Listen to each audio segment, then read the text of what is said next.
Today, as the Taliban rulers return to power after demolishing 20 years of Western involvement in a little over a week, it is perhaps more relevant than ever. What was the point of all that death? Never mind the $1 trillion poured into the world's most famous failed state, can someone explain why 157,000 human beings are dead? Wars are meant to achieve something, or at least defend something.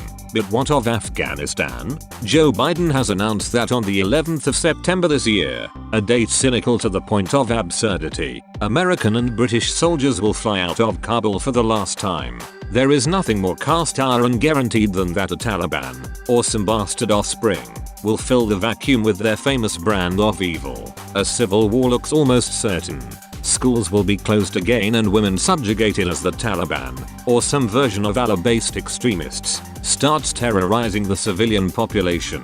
And all of the above will be paid for by the hundreds of square miles of heroin fields, now in full bloom, as they have continued to be in spite of President George Bush's famous war on drugs. Heroin bankrolls the Taliban, as it bankrolled Al-Qaeda, as it will bankroll the next bunch of power-crazed religio-fascists hell-bent on ruling first Afghanistan then the world, and all the fine words of no less than 3 US presidents have failed to put the tiniest dent in that funding.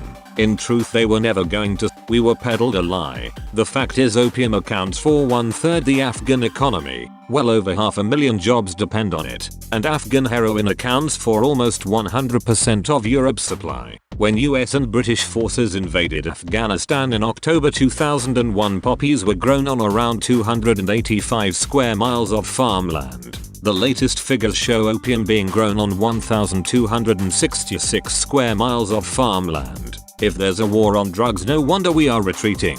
Of course there isn't. There never was. A few years ago I was in a rather swish bar at the top of a fancy hotel in Washington DC and got talking to a couple who worked at the UN. Specifically, they worked in the unit charged with overseeing the destruction of heroin poppy fields in Afghanistan. They said this: "There is no war on drugs, at least not one which can be won. To be honest, we really work in PR. Opium is by far the best cash crop if you are an Afghan farmer paying 10 or 20 times more than any other crop.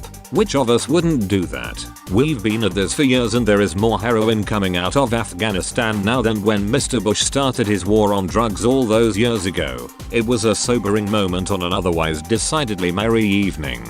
The idea Afghans were going to stop growing easy, hyper-profitable drugs and start making washing machines or cars is beyond laughable. But back to the question, what has been the point of the West's Afghan adventure? To remind you, in among the 157,000 dead soldiers, civilians, kids and women are almost 500 British military personnel, with a further 2,000 injured. What must their mums and dads think? If the Americans had been honest and admitted this was about making someone pay for the appalling 9/11 carnage, we would have at least been in and out in 6 months, which is pretty much all it took to wipe out Al-Qaeda and dismantle the Taliban rule. Then we could have left the Afghans to civil war, religious intolerance, and economic collapse 20 years earlier. Either that or we now find the guts and commitment to see this through, whether that takes another 10, 20 or 30 years. General Sir Nick Carter today expressed disappointment at Mr. Biden's decision.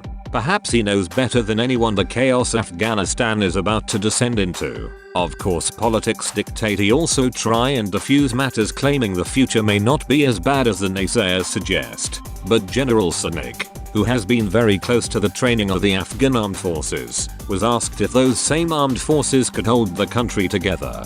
He replied, "We'll just have to see. As ringing endorsements go, I've heard more confident ones."